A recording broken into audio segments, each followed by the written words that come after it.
এই ভিডিওতে আমরা স্থির তড়িৎ অধ্যায়ের খুবই গুরুত্বপূর্ণ একটা টপিক তড়িৎ প্রাবল্য নিয়ে আলোচনা করব। তো তড়িৎ প্রাবল্য বুঝতে হলে আগে আমাদের বুঝতে হবে তড়িৎ ক্ষেত্রটা কি। ধরলাম এখানে একটা 30 কুলুম আধান আছে। তো এই 30 কুলুম আধান এর আশেপাশে একটা নির্দিষ্ট এরিয়া সৃষ্টি করবে, একটা নির্দিষ্ট জায়গা সৃষ্টি করবে, যে এরিয়ার মধ্যে যদি অন্য কোনো চার্জ আসে, এটা পজিটিভ চার্জ রাখি, যদি আমি এই এরিয়ার মধ্যে কোনো পজিটিভ চার্জকে নিয়ে আসি সেটা বিকর্ষণ বল লাভ করবে, যদি একটা নেগেটিভ চার্জকে নিয়ে আসি তাহলে সেটা আকর্ষণ বল লাভ করবে। তো এই যে এরিয়াটা সৃষ্টি হয়েছে এই চার্জকে ঘিরে, এই এরিয়াকেই বলা হচ্ছে তড়িৎ ক্ষেত্র। তাহলে আমরা বলতে পারি যে কোনো চার্জিত বস্তুর চারপাশে যে অঞ্চল জুড়ে তার প্রভাব বিদ্যমান থাকে, অর্থাৎ যে অঞ্চলের মধ্যে দ্বিতীয় কোনো বস্তু, চার্জিত বস্তু আসলে সেটা আকর্ষণ বা বিকর্ষণ বল লাভ করে, সেই অঞ্চলকে বলা হয় তড়িৎ ক্ষেত্র। তাহলে তড়িৎ প্রাবল্যটা কি? তড়িৎ প্রাবল্য হচ্ছে আমরা এই তড়িৎ ক্ষেত্রের কোনো বিন্দুতে যদি একটি একক ধনাত্মক আধান স্থাপন করি, এই একক ধনাত্মক আধানটি যে পরিমাণ বল লাভ করবে তাকে বলা হচ্ছে তড়িৎ প্রাবল্য। বল লাভ করতে বিষয়টা কি বোঝানো হচ্ছে? এই যে একজন এখানে চার্জ আছে 30 কুলম চার্জ, তো এই 30 কুলম চার্জ যেহেতু পজিটিভ চার্জ, আবার আমরা একক ধনাত্মক আধান নিয়ে আসছি, তাহলে অবশ্যই এই দুজনের ভিতরে একটা বিকর্ষণ বল আছে। তো যে পরিমাণ বল বিকর্ষণ সে অনুভব করবে, বল সে অনুভব করবে, সেটাকেই বলা হচ্ছে তড়িৎ প্রাবল্য। বিষয়টা ডিটেলসে বোঝার জন্য আমরা ধরলাম এখানে আমরা 5 কুলম, এর তড়িৎ ক্ষেত্রের কোনো বিন্দুতে আমরা 5 কুলম চার্জ নিয়ে আসছি। তো নিয়ে আসার কারণে এই 5 কুলম চার্জটি 20 নিউটন বল লাভ করতেছে।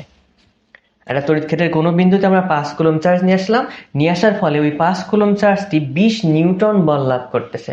তো এখন যদি আমাকে বলে তো এখানে তড়িৎ প্রাবল্যের মান কত, তাহলে কি করে বের করব? আমরা সংজ্ঞায় দেখলাম যে 1 কুলম চার্জ যে বল লাভ করে সেটাকে বলে তড়িৎ প্রাবল্য, কিন্তু আমরা এখানে এনেছি 5 কুলম চার্জ। তাহলে এই 5 কুলম চার্জ যে বল লাভ করতেছে সেটাকে তো আমরা তড়িৎ প্রাবল্য বলতে পারবো না। 1 কুলম চার্জ এর হিসাব আমাদের বের করতে হবে। আমরা ঐকিক নিয়ম হিসেবে বের করতে পারি যে 5 কুলম চার্জ অনুভব করে 20 নিউটন বল। তাহলে 1 কুলম চার্জ যদি আমি এখানে স্থাপন করতাম, এই ক্ষেত্রে 1 কুলম চার্জ তাহলে অনুভব করবে 20/5 নিউটন বল। তো এখন এই 20/5 যে মানটা আসবে সেটাই কিন্তু আমাদের হবে তড়িৎ প্রাবল্য, যে তড়িৎ প্রাবল্যকে আমরা ই দিয়ে প্রকাশ করি।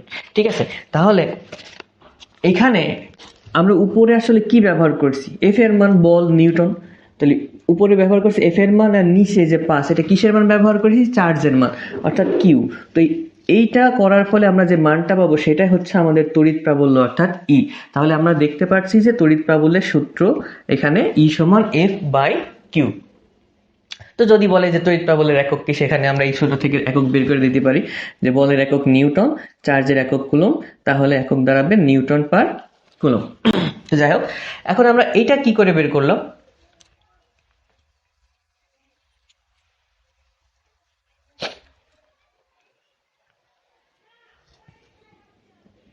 তো যাই হোক, তাহলে এই ক্ষেত্রে আমাদের তড়িৎ প্রাবল্যের মান কত আসবে? আমরা সূত্র ব্যবহার করব ই সমান F/Q।